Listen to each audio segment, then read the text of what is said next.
Joe Goodhue. Thank you, Mr Speaker. Well, it gives me real pleasure to at last be able to take a short call in this, the third reading of the Education Freedom of Association Amendment Bill, and I do so as a member of the Select Committee. Well, what a fascinating philosophical debate we've had here tonight. We're seeing it all hang out, aren't we?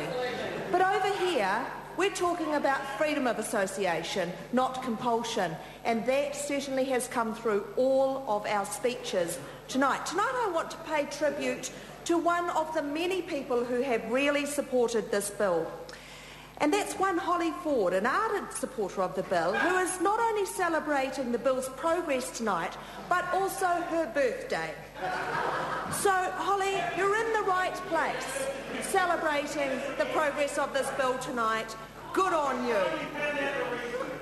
Now, National philosophically believes in getting the most out of every dollar that is spent in tertiary education, whether the individual puts the dollar out there or whether the taxpayer, not the government, always the taxpayer, puts the money out there. So there's your two choices. It's either an individual or it's the taxpayer via government funding.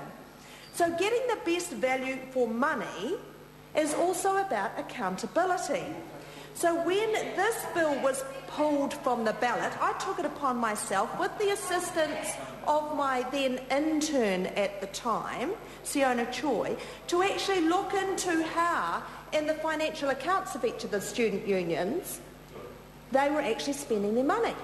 Fascinating reading it was, absolutely fascinating. And whilst I could understand some of the money that was being spent, there seems an inordinate amount of gravy training going on.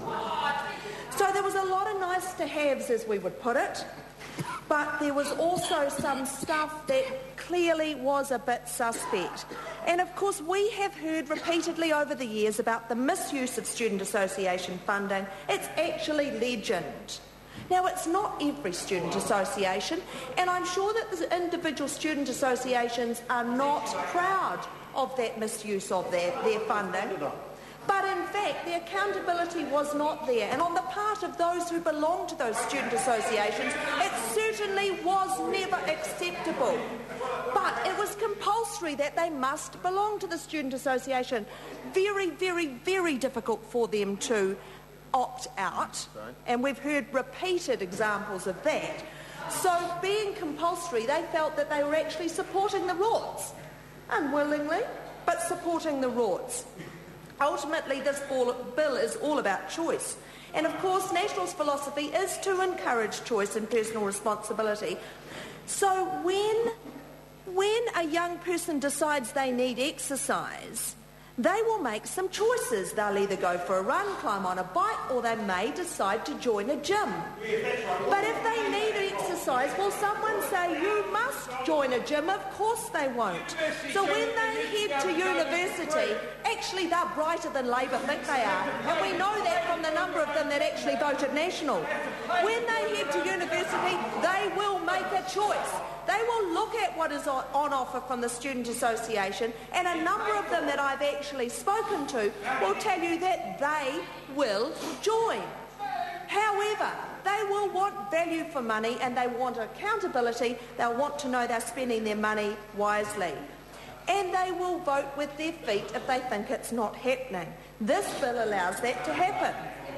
This bill provides that no student or prospective student in an institution is required to be a member of the association, and it actually prohibits anybody exerting undue influence on them at all, which seems to be a really good idea. Students who believe they've been under undue pressure may lodge a complaint, and it'll be heard by the council of the institution. Again, it seems like a good safeguard. Are we getting to some accountability here? I think we are. The bill states no person is required to pay a membership fee to the association or any alternative fee to the membership fee unless the person chooses. Sounds like a basic right, doesn't it? It's hard to believe the opposition members can fight so hard for compulsion.